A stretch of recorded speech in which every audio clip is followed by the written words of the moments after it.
Welcome. I am Dr. Lewis. I'm a generalist in obstetrics and gynecology here at UT Health San Antonio. Our presentation today is Beyond the Break, Understanding and Preventing Osteoporosis. We'll explore what osteoporosis is, why it matters, and most importantly, what we can do to prevent it. We will briefly discuss treatment options as well. Osteoporosis is often called the silent disease, but with awareness and action, we can move beyond the break. I have no financial disclosures. Objectives. Today, our goal is to understand the pathophysiology that leads to decreased bone density, to recognize risk factors associated with osteoporosis. We want to describe bone mineral density testing and how to interpret fracture risk. And lastly, we want to describe the pharmacologic treatment options available for management of osteoporosis. So what is osteoporosis? Osteoporosis literally means porous bone. It's a condition where bone density decreases, making bones more fragile and more likely to break, even from minor falls or everyday movements. The basis comes from increased skeletal fragility. This photo displays on the left side osteoporosis, which is a good example of the porous bone, versus a skeleton that shows normal bone mineral density on the right side. Ultimately, osteoporosis is the result of microarchitectural deterioration.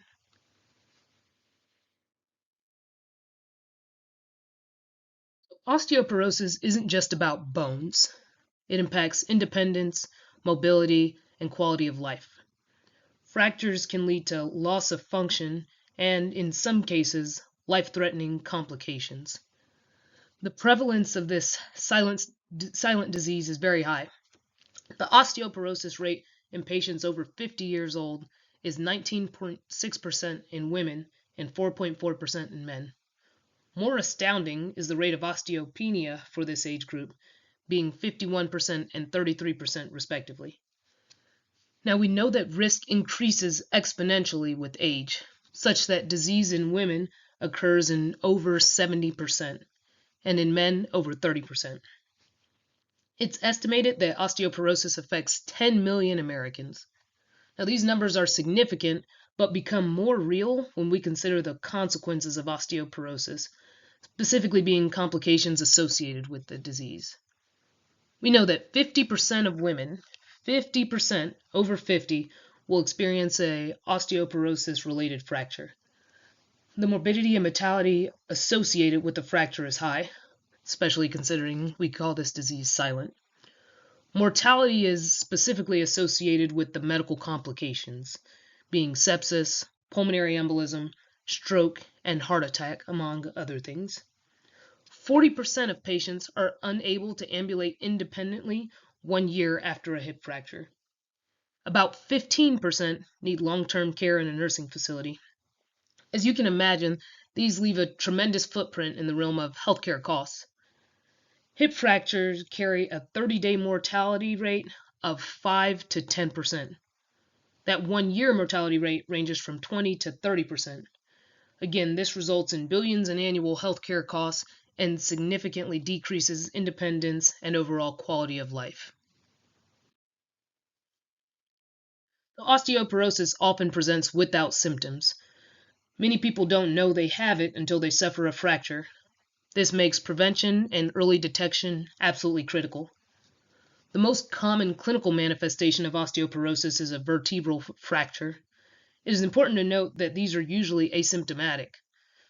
Most findings of vertebral fracture are made on imaging done for non-related complaints or diagnoses, usually found on chest x-ray or KUB.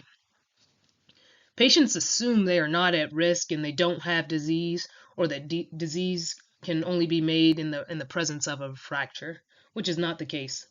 Like other life-threatening diagnoses, colon cancer, cervical cancer, breast cancer, preventive care is essential. All of us can play a role in educating patients on this disease and ways to prevent it. Again, prevention and early detection are absolutely critical.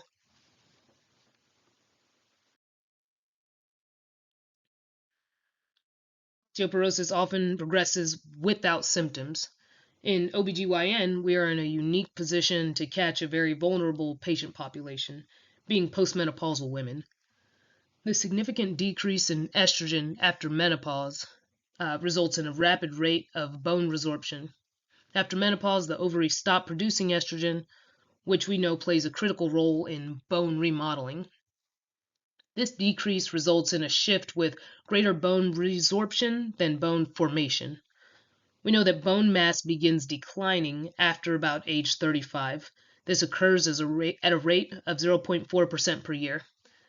Now, there is an exponential increase in the bone loss rate after menopause. That rate increases to about 2 to 5% per year. After about 10 years of this 2 to 5% bone loss rate, the rate then slows to 1% per year. As you can imagine, this plays a tremendous role. Regardless, this is a significant loss, which helps understanding of why osteoporosis and osteopenia are so prevalent after menopause. The bone basics. We know that bones are living tissue. They're constantly being broken down and being rebuilt. This process is known as bone remodeling. The process is important for repairing micro damage and maintaining skeletal strength. A couple of bone cells that are important to know. So osteoclasts, they promote bone resorption or breakdown of bones. Osteoblasts contribute to bone formation and mineralization. Osteoclasts ultimately become osteoblasts ultimately become osteocytes, which regulate bone remodeling. Now, hormones also play a role in regulating bone resorption and formation. Parathyroid hormone and vitamin D increase bone resorption or breakdown, whereas estrogen inhibits bone resorption via inhibition of osteoclasts. So there's always some degree of balance. This is again the reason for rapid decrease in bone mineral density after menopause, as bone resorption rates increase in the setting of significantly decreased estrogen levels, as we just discussed. A fun fact, on average, the entire skeleton is remodeled every 7 to 10 years. So peak bone mass is usually reached by our mid-20s to 30s, after which bone breakdown outpaces the bone remodeling that occurs. This is why prevention and lifestyle are so important early in life. Everything we can do to increase peak bone mass is vital.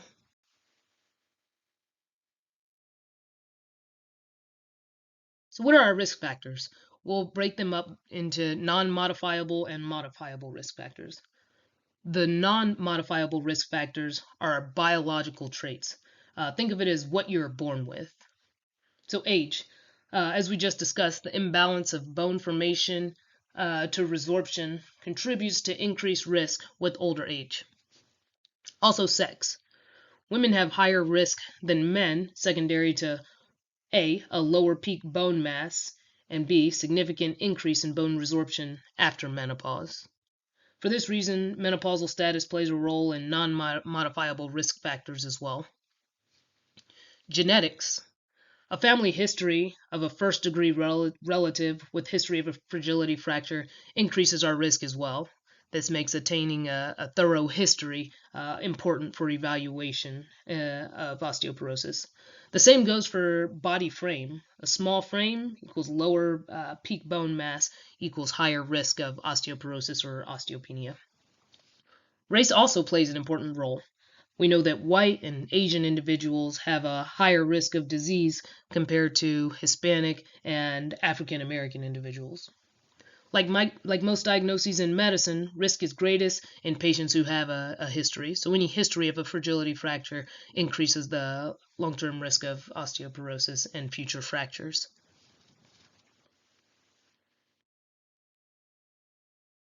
What about our modifiable risk factors? So other risk factors that fall into the category of modifiable are smoking, heavy alcohol use, which for this purpose is defined as greater than 3 drinks per day, low physical activity or inactivity in general, poor diet or absorption, or an eating disorder, inadequate vitamin D or calcium, as these micronutrients are vital in bone remodeling. Also, low body weight. This is defined as a weight less than 127 pounds or a BMI less than 20. We know that many medications can contribute to increased risk as well. Long-term steroid use, anti-epileptics, and Depo-Provera. This is the injectable progesterone birth control, commonly used in my world of OBGYN. Other comorbidities to be wary of are type 1 and type 2 diabetes, early menopause or diminished ovarian reserve, and HIV. These secondary causes can be easily overlooked if we are not vigilant. This further highlights the importance uh, of attaining a thorough history and doing a detailed evaluation when a patient presents with a fragility fracture or when they present for routine screening. In addition to the screening, we have to be sure to get a thorough history and evaluate for other possible causes of osteoporosis.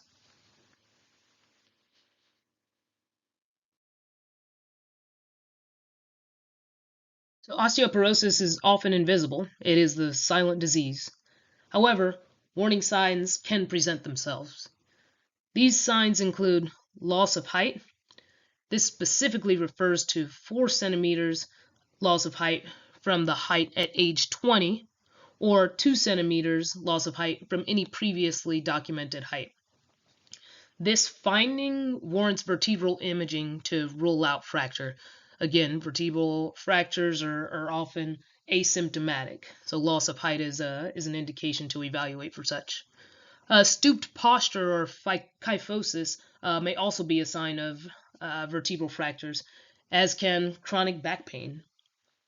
A fragility fracture is defined as a fracture that occurs spontaneously or secondary to a minor trauma. Think of a fall from standing that would not cause trauma in a healthy adult. The most common sites of fragility fracture are the spine, hip, and the distal radius. Fractures may also be seen in the pelvis, humerus, and ribs. We often think of these warning signs as normal in elderly populations. Of course, my grandma is a little shorter than she was when I was a child. Of course, Grandpa has a stooped posture. He's worked his whole life. I'm not surprised by my dad's back pain. He served in the Army for 26 years. See, we often brush these findings off as normal or expected, but we need to be aware of their potential implications.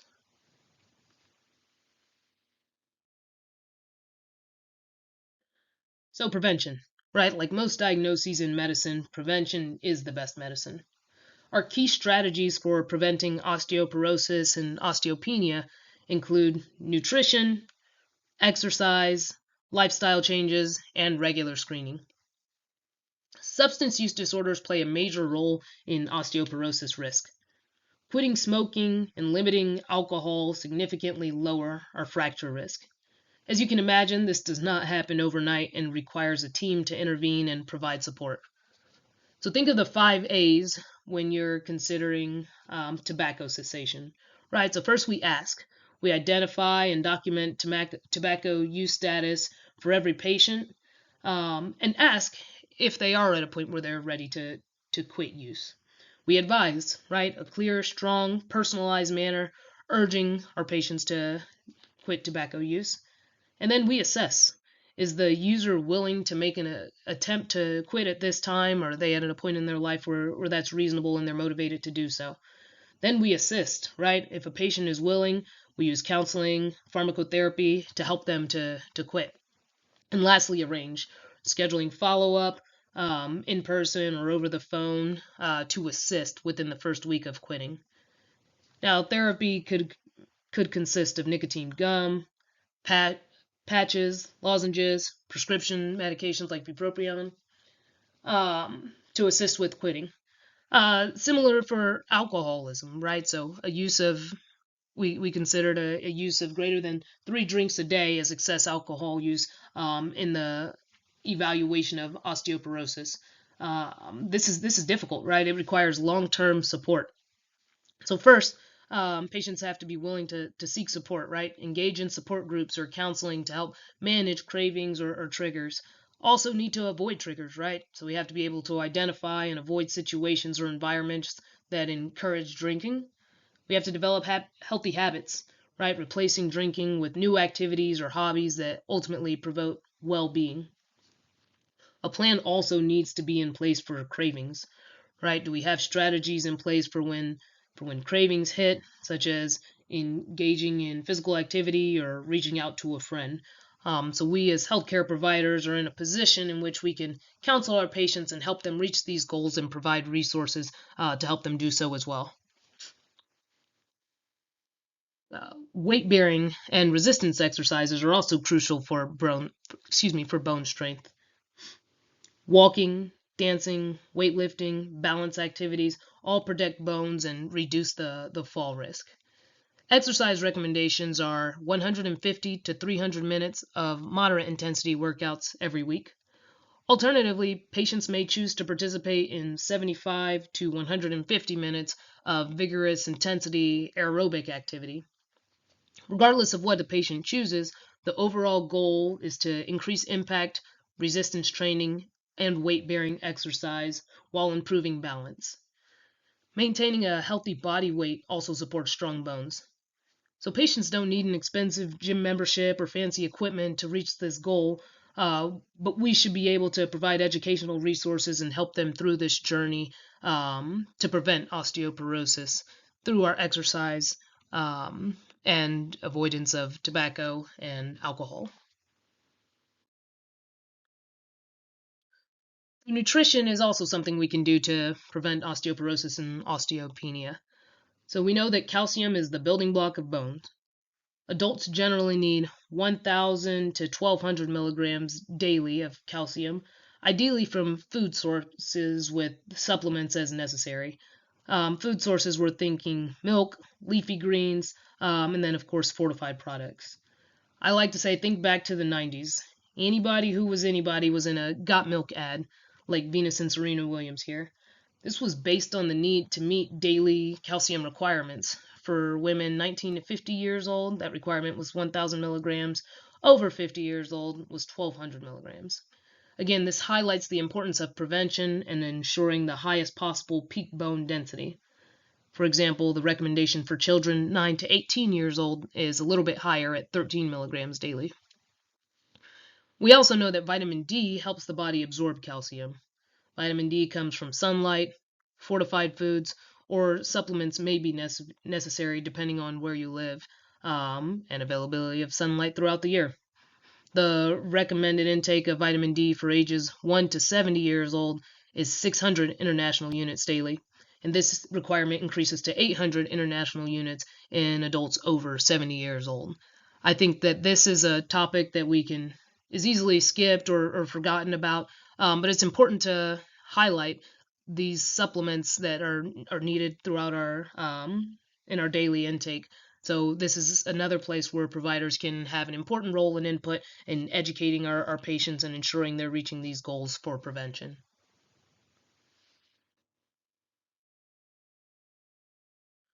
Screening. So who needs screening for this silent disease, right? What population are we trying to protect? So all women age 65 and greater actually require screening. Additionally, postmenopausal women who have a fracture risk equivalent to that of a 65-year-old woman warrant screening. Now, there is no standard set by the U.S. Preventive Services Task Force for screening men for osteoporosis. And actually, the American College of Physicians and the Endocrine Society recommend screening at age 70 for men. Earlier screening is recommended for men over age 45 years old if they have additional risk factors, such as a history of fracture. The gold standard for diagnosis is a DEXA scan, or dual energy X-ray absorptiometry test. This measures bone mineral density via hip and lumbar spine measurements. Now you may ask, how do I know if risk is equivalent to that of a 65-year-old? Who is at increased risk of fracture? How do I evaluate that? So this risk factor evaluation comes down to a FRAC score, or fracture risk assessment tool. The assessment involves answering a series of questions related to lifestyle factors such as smoking, alcohol consumption, previous fractures, family history of osteoporosis, and other medical conditions that may affect bone health, essentially the risk factors that we discussed previously. Now, based on responses to the FRAX tool, it calculates the probability of experiencing a major osteoporotic fracture, such as hip, spine, forearm, or shoulder, within the next 10 years. And the results are expressed as a percentage. Now, this FRAX score helps providers to decide on the appropriate intervention, right, such as lifestyle modifications or medications to reduce fracture risk. If the score indicates a high risk, then further assessment, such as bone mineral density testing, may be recommended.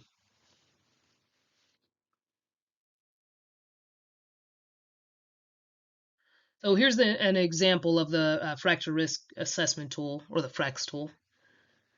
It's important to know that the FRAX tool asks about country and race, as these play a role in our overall risk.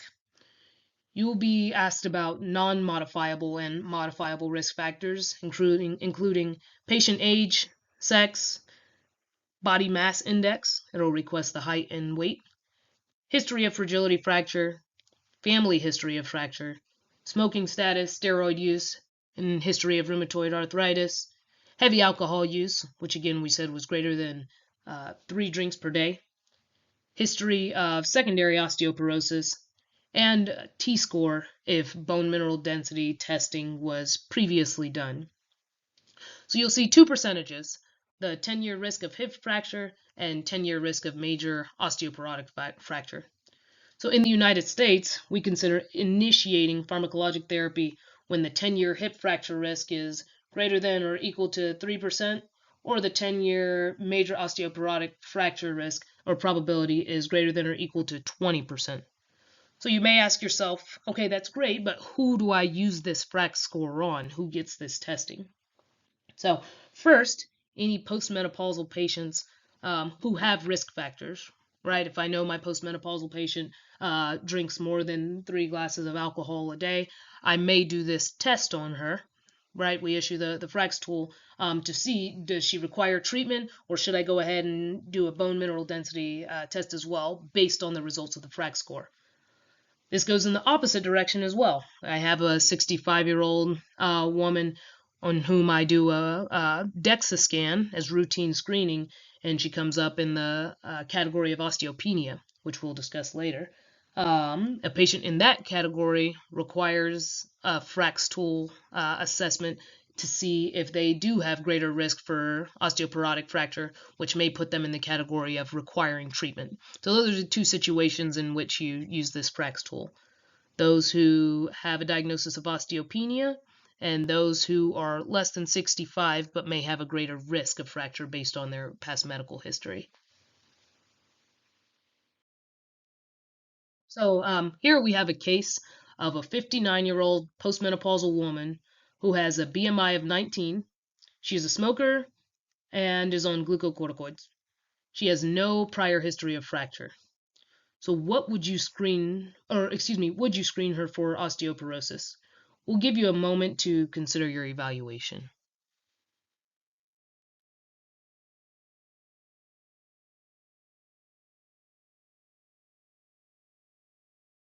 So the answer here is yes. Although she is less than 65 years old, she has risk factors that definitely warrant screening. The recommendation would be to use a FRAX calculator to determine if her risk is equivalent to that of a 65-year-old patient. And the results of the FRAX calculator would dictate our treatment.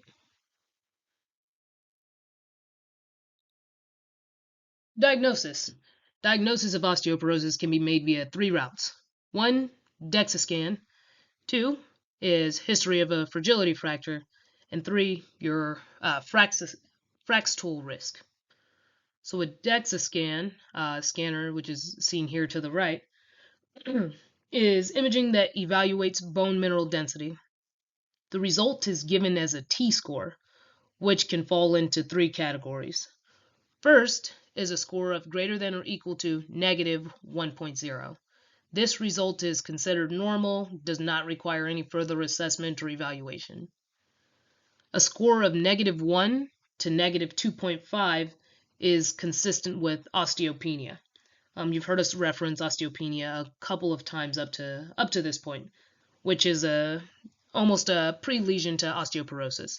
So osteopenia is a condition characterized by lower than normal bone mineral density, which can increase the risk of developing osteoporosis and fractures later in life. Any T-score that is less than or equal to -2.5 is diagnostic of osteoporosis. Now, severe disease is considered in those with a score of less than or equal to -3.5.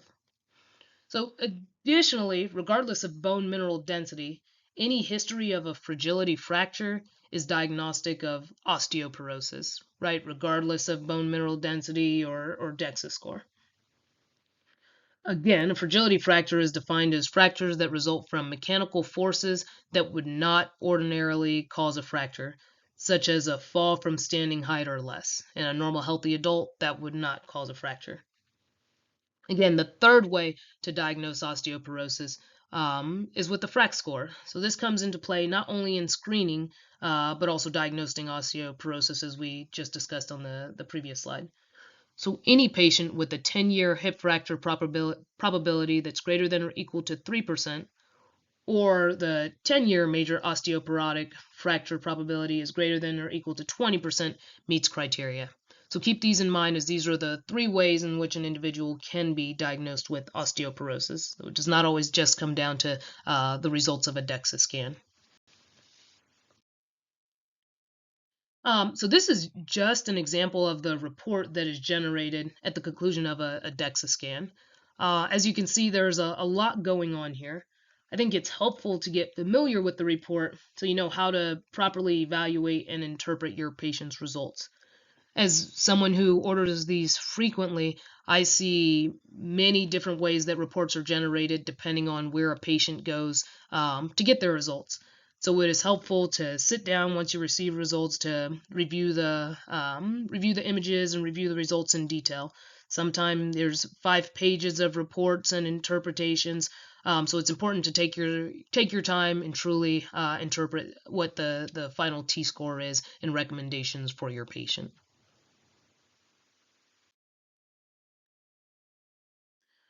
So now we say, how do we interpret DEXA results or FRAX risk? So it's imperative to understanding which patients truly warrant treatment. So again, patients who meet criteria for treatment are those with osteoporosis based on a T-score of less than or equal to 2.5, -2.5 at the hip or spine. Any patient with a prior fragility fracture also warrants treatment. Fragility fracture occurring at the hip or the vertebrae. And then, again, as we said, any patient with osteopenia or a T-score between -1 to -2.5 should undergo FRAX testing to determine if they have an elevated risk. Again, if they do, that patient also warrants treatment. A high-risk FRAX, again, is based on a 10-year hip fracture risk greater than or equal to 3%, or a 10-year major osteoporotic fracture risk greater than or equal to 20%. Right, so these are the 3 categories of patient that's diagnosed with osteoporosis and that ultimately warrant treatment. Again, we individualize treatment based on comorbidities, life expectancy, and patient preference, just like any other diagnosis in medicine. So ultimately comes down to shared decision making and patient education, which is vital in this case. Fall prevention, right? So we spoke a lot about prevention of osteoporosis. One of the best things we can do is prevent falls, which is multifactorial. There are a lot of things we can overlook that are not considered in prevention of falls, but we know if we can prevent falls, we can prevent fractures, and we significantly decrease our patients' morbidity and mortality associated with osteoporosis. So I think this illustration does a great job of highlighting those things that we can do. Think of what you see when you walk into your grandparents' home. Like, what things make you worried about a potential fall? As we get older, these are things we must consider. So first being medications. Polypharmacy poses a serious risk for many reasons. Fall risk is one of them. Think of sedatives, antihypertensives, even over the counter allergy medications. We as providers should do a good job of reviewing medications and ensuring all medications are actually necessary, ensure they are taking properly as far as timing, dose. So those are vital in preventing faults. Additionally, handrails or grab bars should be used in locations where at risk patients change position from lying to sitting, sitting to standing. Right, so we consider the bathroom, toilet, and bathtub, the bed, kitchen table, etc. Non-slip mats in the shower can also be very helpful, right? If we think of common locations where patients experience falls that result in fractures. Another important point is proper footwear. We should be cautious with slippers, untied shoelaces or poorly tied shoes, and shoes with poor grips. These are all minor things that could result in significant trauma. Again, properly educating our patients and their families so they're aware of proper footwear and things they should not be wearing can be helpful in preventing falls. In this realm also lies proper lighting and carpets or rugs. We should ensure that there are no loose rugs that may act as a fall risk. Also, night lights in the bathroom, bedroom, and kitchen are protective. So this goes back to visualization. As we get older, our vision and depth perception may be problematic. We should ensure that patients have routine vision screening, updated glasses, contact prescriptions, and and glasses that are easily retrieved in the middle of the night. Lastly, balance training. So poor balance can still persist despite all of these interventions, right? So this brings us back to the core methods of prevention. So exercise, core strength, balance, and coordination are vital to preventing falls. Preventing falls is as important as building bone, right? So home modifications and balance training ultimately reduce this risk. So we think, living with osteoporosis doesn't mean you stop living. With awareness, safe exercise, and support, our patients can still remain active and independent.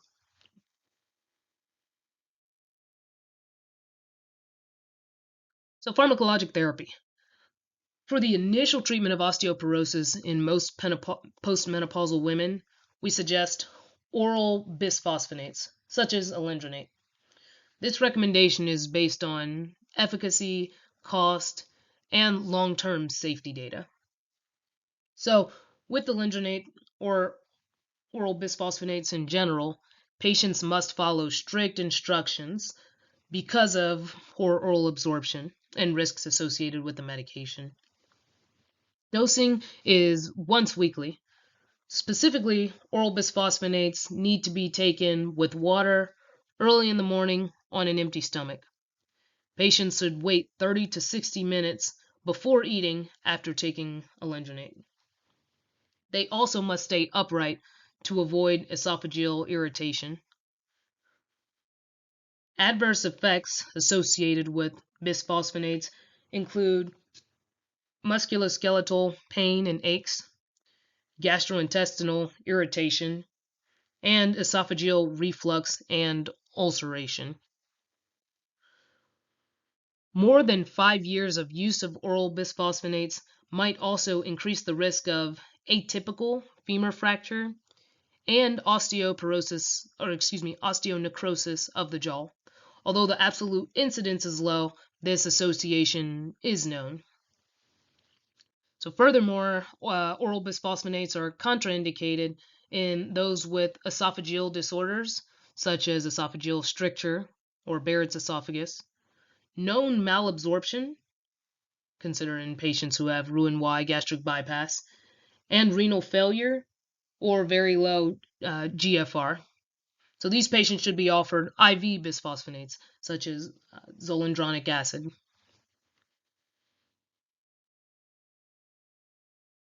Patients who respond poorly to bisphosphonates or they may have contraindications, many alternative medications do exist. First is denosumab, which is a monoclonal antibody that interferes with osteoclast production via rank ligand inhibition. So if you kind of think back to the basic bone remodeling that we spoke about early in the presentation, osteoclast is where this medication works. So the antibody is administered subcutaneously every 6 months. This makes it a great option for patients who cannot take oral therapy or may have concerns about IV therapy. The only contraindication to be wary of with this monoclonal antibody is hypocalcemia.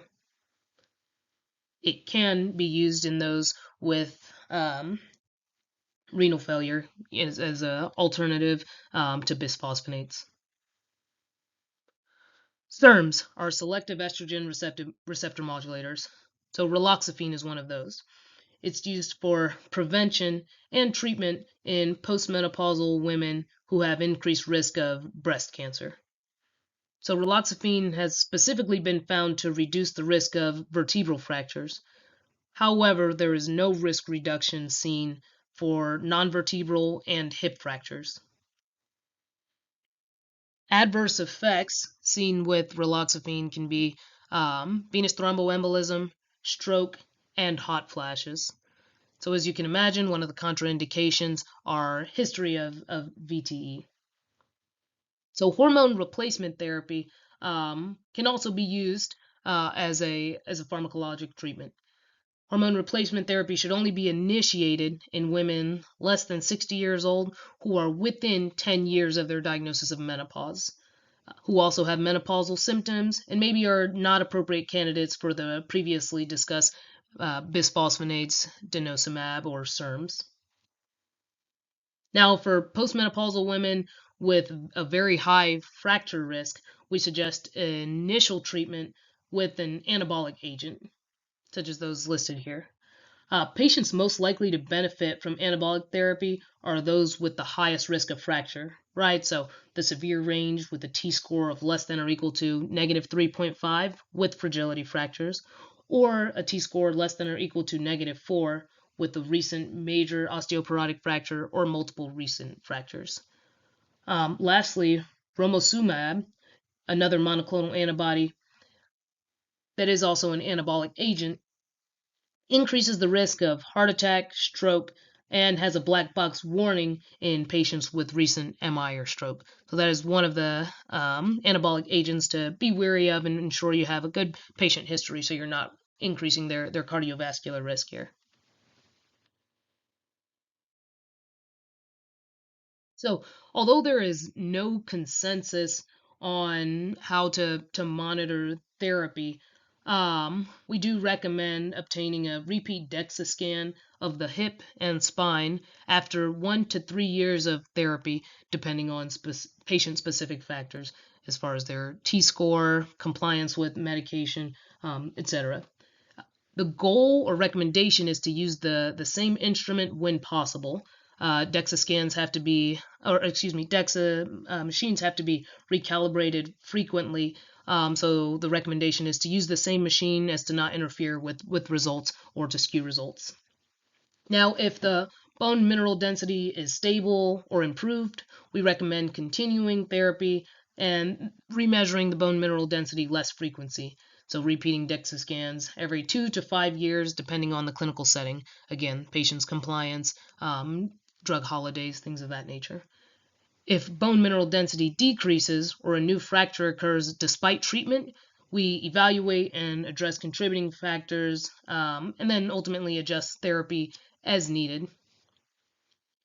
Patients with progressive bone mineral density loss despite osteoporosis, pharmacotherapy should be referred for specialist management to allow for further evaluation of secondary causes or other issues contributing to continued loss of bone mineral density.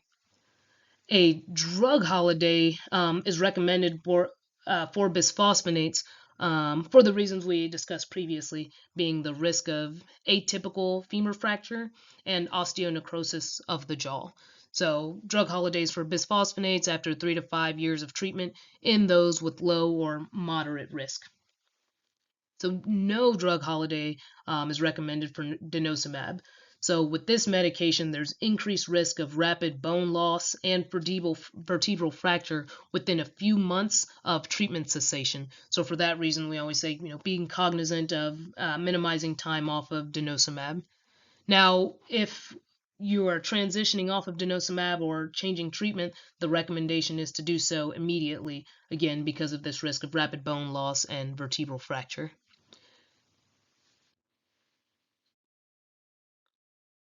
Again, it's important to be aware of potential secondary causes of osteoporosis. We always investigate and treat reversible causes when we can. So, by system, some secondary causes that we know are potential from endocrine system, hyperthyroidism, hyperparathyroidism, and Cushing's disease. Some GI etiologies or celiac disease, inflammatory bowel disease, and prior bariatric surgery like gastric bypass. Hematologic, multiple myeloma may cause osteoporosis. And then different medications, right? So chronic steroid use, anticonvulsants, aromatase inhibitors, we know are all potential causes of secondary osteoporosis. So for some of these things, we may evaluate ourselves independently as practitioners, getting a basic lab panel, CBC, BMP, liver function enzymes, in your initial evaluation. Now, of course, if that is normal and the patient continues to have persistent symptoms or worsening of bone mineral density, these are other situations that warrant referral to a specialist, such as an endocrinologist, to aid in treatment and evaluation. So our key takeaways from this talk that I want you all to walk away with. One is that osteoporosis is common. Again, occurs in about 10 million Americans. It's a serious diagnosis that, although it's silent, can have serious implications, and it's often underdiagnosed. We don't screen for it enough. We don't talk about it enough. Knowing that 50% of women over the age of 50 will experience a fracture should be more than enough to push us to screen further and act further in the realm of osteoporosis. And then who to screen, right? So are women greater than or equal to 65 years old, or those younger with the risk of osteoporosis equivalent to that of a 65-year-old? And that risk we'd evaluate based on our FRAX tool. And then again, men over the age of 70 or those 45 and older who have increased risk. And then prevention. We spoke about nutrition, getting adequate calcium and vitamin D per age recommendations. Exercise, right? Regular exercise based on time for exercise based on the intensity of the exercise, with the goal of improving balance and strength. Lifestyle, limiting tobacco use and alcohol use, as we know those contribute to osteoporosis. And then management should be evidence-based, individualized, and through the course of shared decision making, ensuring patients are, if they're using oral bisphosphonates, taking the medication properly, reevaluating and reassessing bone mineral density via DEXA scan shortly after treatment, and then a couple years after treatment, as long as the patient continues to see improvement or no deterioration of bone mineral density, spacing out to every 2 to 5 years. Changing medications when necessary, right? So if there is no improvement seen in bone mineral density or worsening of bone mineral density, change in medication may be warranted, or evaluation for secondary causes, which we discussed, and potential referral to specialists such as endocrinologists when we are concerned for those secondary endocrine causes, GI causes, hematologic causes, to ensure that we're being thorough in our treatment evaluation of our patients. All right, these are my references that we used for this presentation. And that is all that I have for you all today. Thank you for your time. I hope you're able to take this presentation and apply it to your patients every day. Even when we're not looking for osteoporosis, we can use opportunities to screen and counsel our patients to ensure that they are educated and aware of their options. So thank you for your time. That is all I have.